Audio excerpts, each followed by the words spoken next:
If you wanna be a bird.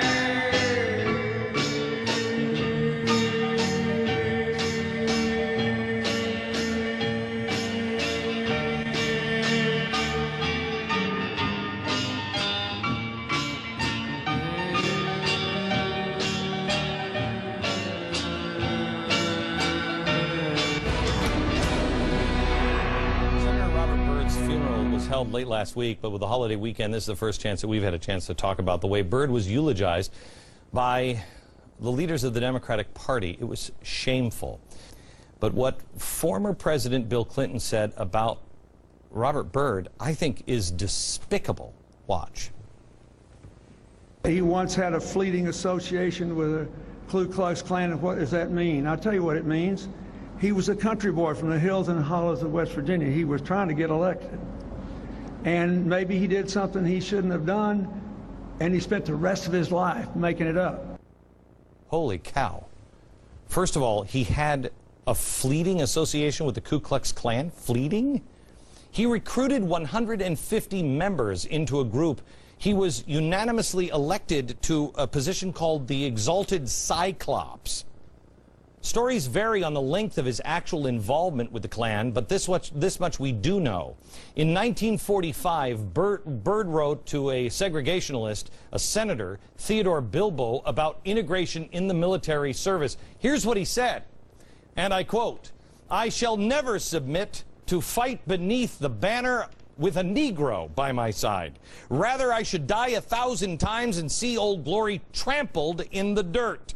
Never to rise again than to see this beloved land of ours become degraded by race mongrels." That's not a fleeting association. That's deep-seated. The following year, Byrd wrote a letter to the Grand Wizard of the KKK stating, "The Klan is needed today as never before, and I am anxious to see its rebirth here in West Virginia." Now, Bill Clinton stands up and says, well, he was just doing that to getting elected. Well, Bill, let me ask you a question. Does that make it any better? And let me ask you another question. Are you saying that it's fine for people who burn crosses and are making nooses, it's okay to burn the crosses and nooses as long as you're doing it for political gain? Okay, I'm not sure what this says about Robert Byrd, but I think a few things are being cleared up in my mind about Bill Clinton. You're doing it for political gain, so that's okay. I have to say, persecuting an entire race for people, just for their votes, or because you hate them, I'm not sure which one's worse or if any one of them is better. President Obama also seemed dismissive of Byrd's Klan days. Here's what he said. And as I reflect on the full sweep of his 92 years, it seems to me that his life bent towards justice. Like the Constitution he tucked in his pocket, like our nation itself, Robert Byrd possessed that quintessential American quality, and that is a capacity to change. How did he choke those? I mean, he couldn't sit down. He barely could sit down with a cop and have a beer with the guy. How did he do that one? There were things that he did in his youth that he came to regret. Well, sure, when he wrote the letter to the Grand Wizard, he was only 29 or 30 years old.